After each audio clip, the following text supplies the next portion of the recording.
రాత్రి అయితే సాలబ్బా ఏ ఇంట్లో చూడు 4లు 6లు వికెట్లు అవుట్లు లొల్లి లొల్లి ఐపీఎల్ క్రికెట్ పోటీలు ఆఖరికి వచ్చినాయి కదా. అభిమానులంతా టీవీలకెళ్ళి తలకాయ తిప్పుతలేరు. మరి పంజాబ్ వాళ్ళ మీద పంజాయి శ్రీ బెంగళూరు వాళ్ళు అయితే ఫైనల్ పోయినరు. ఇక గుజరాత్ బొంబాయికి వెళ్ళి ఇంకోటి వస్తుంది 3 తారీఖు నాడు ఫైనల్. దానికి జరంత టైం ఉంది కానీ ఇప్పుడైతే ఈ ఫైనల్ ముచ్చట ఇనుండ్రి జరా. దునియా అందగత్తె ఎవలో ఎరకయ్యేది రేపే. హైదరాబాద్ ఐటెక్స్ లో పొద్దుముఖంగా ఫైనల్ పోటీ 108 దేశాలకెళ్ళి 108 మంది వస్తే 40 మంది క్వార్టర్ ఫైనల్ కు వచ్చేండ్రు. మన దేశంకెళ్ళి నందిని గుప్తా కూడా ఉన్నది. ర్యాంప్ వాకులు జడ్జీల క్వశ్చన్లు ఇలా ఆన్సర్లను బట్టి 40 మంది మీదకెళ్ళి 5గురిని సెలెక్ట్ చేస్తారు. మళ్ళీ అందకెళ్ళి ఇద్దరిని ఇద్దరిట్లా ఎవరికో ఒకరికి అందాల కిరీటం వస్తుంది.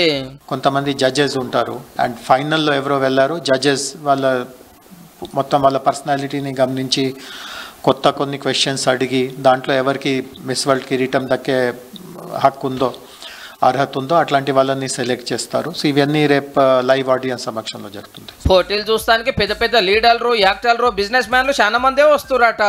ఇంగ్లీష్ యాక్టర్లు ఆటలు పాటలు తీరు ప్రోగ్రాములు కూడా ఉంటాయి. కరోనా టైంలో మంచిగా ఆసరైనందుకు యాక్టర్ సోన్ సూద్ కు స్పెషల్ అవార్డు ఇవ్వాలని డిసైడ్ చేసిండ్రు. ఇక మిస్ వరల్డ్ కిరీటం విలువ 8.5 కోట్లు. అది వస్తే దునియా అంతా ఫేమస్ అవుతారు. సినిమాలలో ఆపాలు వస్తాయి. పెద్ద పెద్ద కంపెనీలు అడ్వర్టైజ్మెంట్ చేయించుకుంటాయి. ఏడుకోయినా ఎర్ర కొంగల మీద ఎల్కని చెప్తారు. జిందాగి బిందాస్ ఉంటది. వెనకట బ్రిటన్ లో సురువయి ఇప్పటికి 71 మాటలకి పోటీలు జరిగితే ఎక్కువ కిరీటాలు గెలిచిన దేశం మనదే. రీటా ఫారియా, ఐశ్వర్య రాయ్, డయానా హెడెన్, యుక్తాముఖి, ప్రియాంక చోప్రా, మనూషి చిల్లర్ 6 నెత్తిలకు వచ్చింది అందాల కిరీటము. ఒకళ్ళిద్దరు తప్పితే అందరు సినిమాలకు వచ్చిన వాళ్ళే. వెనిజులా దేశం కింద 6 సార్లు గెలుచుకొని మనతోటి సమానంగా ఉంది. ఇంత పెద్ద పోటీలు ఇండియాలో జరుగుడు ఇది రెండో పారి. నిరుడు బొంబాయిలా ఇప్పుడు హైదరాబాద్ లా.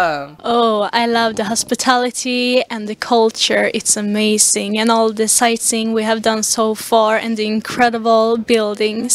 I really love it. రేపటి ఫైనల్లో ఎవరు గెలుస్తారో గానీ ఈ పోటీలతోటి తెలంగాణలో ఉన్న గుళ్ళు గోపురాలు టూరిస్టు జాగాలు ప్రతి ఒక్కటి దునియా మొత్తానికైతే ఎరుకైనట్టే.